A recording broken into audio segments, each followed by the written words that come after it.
بسم الله الرحمن الرحیم. السلام علیکم ګرانو کتونکو، زم صادق خان تورو او نن د مونږه ادبي فړاو یو ګران شاعر او د پښتو یو ډیر ښه لیکوال غفر علي خیران صاحب طرف ته راغلي یو. هغې سره به ګپ شپ لګو او د دې چې کوم دی په پاکستان کې یو څو ورځې دي او روان دی، یو څو ورځې پس او د دې چې کوم کتاب دی اقرار دام چې کوم دی اوس مارکیټ ته راغی او په دې ورځ باندې 1 جنوري باندې چې کوم دی هغه شایع شو او په مردان کې داسې صوابۍ کې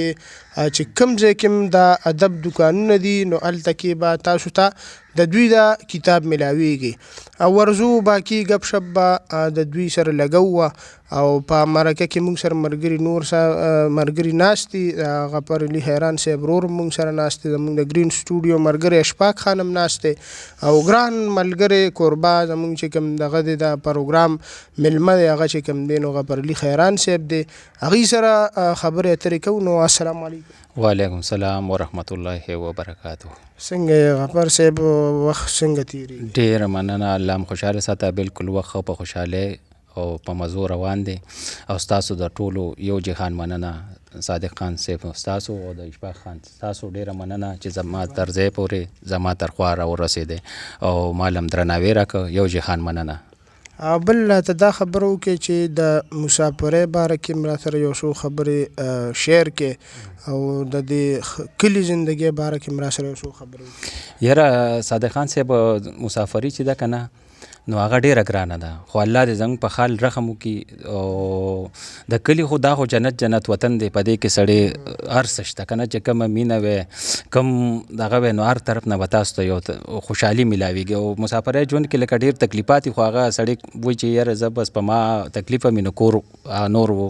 رونو ته خویندې ده نورو ته راته په دې سبب هغه خپل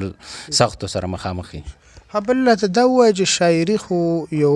الهي ورکړه ده، دا خو چې کوم دی یو ګران کار دی. نو تاسو موږ ته دا ووایئ چې یو مسافر ته دا شاعري اسانه ده که نه یو عام سړي ته دا اسانه ده؟ یاره شاعري چې ده که نه دا فطرتي یو قدرتي یو خدای پاک ورکړه ده. خو لکه زه وایم چې شاعري چې ده نو هر حالت کې لکه دغه د شاعري چې یو هغه کې هغه ټیلنټ وي نو هغه کولی شي. خو بهتره دا د مسافرۍ کې لکه سړی ډېر دردېږي نو زه وایم زما خپل خیال دا دی چې مسافرۍ کې لکه هم لکه هغه اثر زیات غورځوي،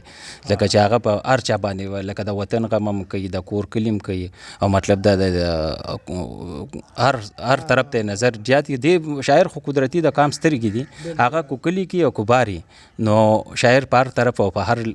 موقع باندې د خپل قوم او د ژبې مطلب د هر چا غم کوي. بالکل. بل دا وایي چې زیاته شاعري مسافرۍ کې کړې ده؟ شاعرۍ کې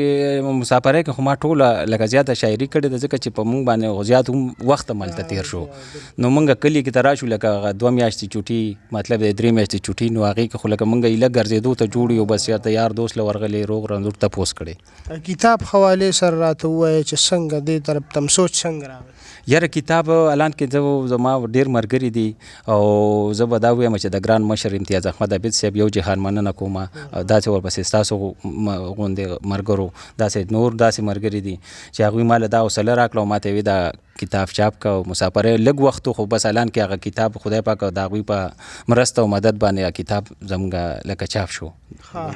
د اقرار کتاب ٹھیک شو. اوس چې کوم دی نو ملګرو ته چې کوم دی څه ډالۍ کې مسافر رونه دي او وطنوال رونه دي د لرو بر پښتانه ستاسو د شعر منتظر دي، نو که څه مو ته ډالۍ کړه؟ یو جهان مننه جي. دا ډومبې دا غزل به ورته ووایو: څومره چې لرې ځمه دومره مې نږدې راولي، څومره چې لرې ځمه دومره مې نږدې راولي، زړه لیونی مې اشنا ستا تر دې کوڅې راولي. مننه. وخم کو منډې نږدې راشم ستا قاتل نظر لا، وخم کو منډې نږدې راشم ستا قاتل نظر لا، لکه فرعون لا چې موسی تر دروازې راولي. مننه. تا د وادو په سر بېغمه خاورې واړولې، تا د وادو په سر بېغمه خاورې واړولې، ما په سلګو سلګو ستا درته ستا وادې راولي. تا د غرور تاج چې په سر که ما شمله د پښتو، تا د غرور تاج چې په سر کړو ما شمله د پښتو، وخت ستمګر مو جوړ ترمنځ فاصلې راولي. تا د غرور تاج کو په سر کړو ما شمله د پښتو وخت ستمګر مو جوړ ترمنځه فاصلې راولي حیرانه بیا یې د زړه زخم جوړ اصلي کې وکړې حیرانه بیا یې د زړه زخم جوړ اصلي کې وکړې چې تور شپه کې په غزل پسې مصري راولي مننه د جون هر لحظه مې د لمبو په سر تیریږي د جون هر لحظه مې د لمبو په سر تیریږي جانانه بې له تانه د ازغو په سر تیریږي مننه زه څنګه درته ووایم چې څنګه زما حال دی زه څنګه درته ووایم چې څنګه زما ورځ خو مې په فریاد شپه د سلګو په سر تیریږي او یو ځل ول د مینې ګل چا ور نه کړو په لاس کې یو ځل ول د مینې ګل چا ور نه کړو په لاس کې بس کاڼي همیشه د لیونو په سر یو ځل ول د مینې ګل چا ور نه کړو په لاس کې بس کاڼي همیشه د لیونو په سر تیریږي او زړګي خپل منزل ته د مزل په لار درومه زړګي خپل منزل ته د مزل په لار درومه د وخت تورې تیارې د قافلو په سر تیریږي او حیرانه داسې ولې شوې بېدمه د چا یاد کې حیرانه داسې ولې شوې بېدمه د چا یاد کې په جون کې شاه زلمي د حادثو په سر تیریږي ډېره مننه یاره صادق خان صاحب یو مسافري چې که نه او بل د مور او پلار درانه غمونه شي نو الله دې نوم مسلمان ته لکه دا وخت نه راولي او دا دواړه په ما تیر شو نو دواړو کې نوم او مسافرۍ لکه د بېوسۍ او د مسافرۍ په زنځیرونو کې دونه ګیر شوی وم چې ډېر لکه زه به یم الله دې نوم مسلمان وساتي د داسې اواز نه او د داسې دغه نه نو د په مور باندې ما یو څو شعرونه لیکلي دي د مور په مرګ تاسو ته به دی شریکه مو د یو بل سره وینه و مور لاړه شریکه مو د یو بل سره وینه و مور لاړه په ما باندې کو هر څومره مینه وه مور لاړه او د جون په حادثو کې چې به کله زه راګیرم د جون په حادثو کې چې به کله زه راګیرم هغه به هم زما په غمګینه و مور لاړه او بې موره شوم یتیم شوم په خوشې کور کې جاړم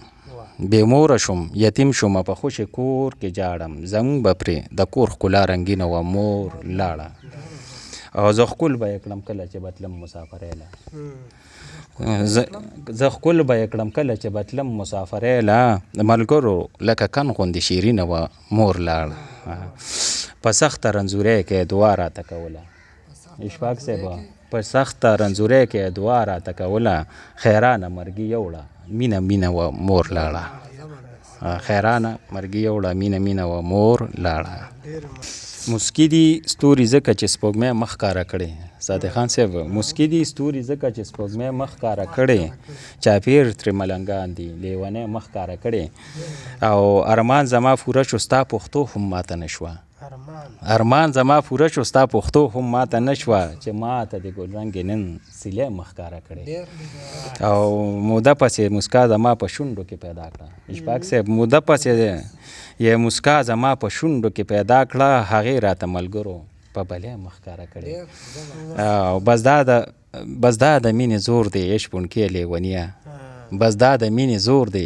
عشق پونکې لیونیه چې ودرېده په لار کې غرڅنۍ مخ ښکاره کړې او رنگ نسل ته حیرانه مینه چرته د چا ګوري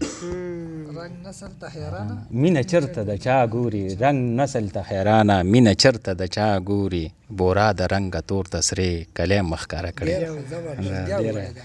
رنگ نسل ته حیرانه مینه چرته د چا ګوري بورا د رنګه تور ته سرې کلی مخ ښکاره کړې الله په توره شپه کې د سحر لارو ته ګورم ولاړ سری ګریوان د خپل دلبر لارو ته ګورم نه ګل زما نصیب شو نه ازغو نه شوم بخر زه بلبل په چغو سر یم در فدر لارو ته ګورم مننه ساقي جامونه راکړه چې مې ټول بدن نشه شي ساقي جامونه راکړه چې مې ټول بدن نشه شي او تر کومه به زه داسې لر او بر لارو ته ګورم ناسخه کومو سترګو چې زما زړګی سېزلې ناسخه کومو سترګو چې زما زړګی سېزلې اوس زه د هغه سترګو دا سر لارو ته ګورم خیرانه که ګلرنګ یار د جونګړې ته را نشي خیرانه که ګلرنګ یار د جونګړې ته را نشي سحر به په غمازو شي اختر لارو ته ګورم خیرانه که ګلرنګ یار د جونګړې ته را نشي سحر به په غمازو شي اختر لارو ته ګورم ډېره ډېره مننه جي دا خو غفر علي حیران صاحب چې مونږ ته خپل شعرونه ډالۍ کړل او امید کوم چې تاسو به ترې خوندونه اخیستي او دغه شان بیا به مونږ حیران صاحب له راځو د مسافرۍ ته هم روان دی او زمونږ دعاګانې ورسره دي چې خدای دغه سفر ورته آسان کړي او چې مسافر څومره وروڼه دي د لر دي که د بر دي څومره پښتانه دي نو نیکې هیلې احترامات فرزونې دا چې کوم دی نو د غفر حیران صاحب د طرف هم قبول کړي او زمونږ د طرف هم او چې کوم ځای مې الله مخاد آباد او بریالي ساتي او د دې وخت سره صادق خان تورو له اجازت ورکړي د لوی الله په امان.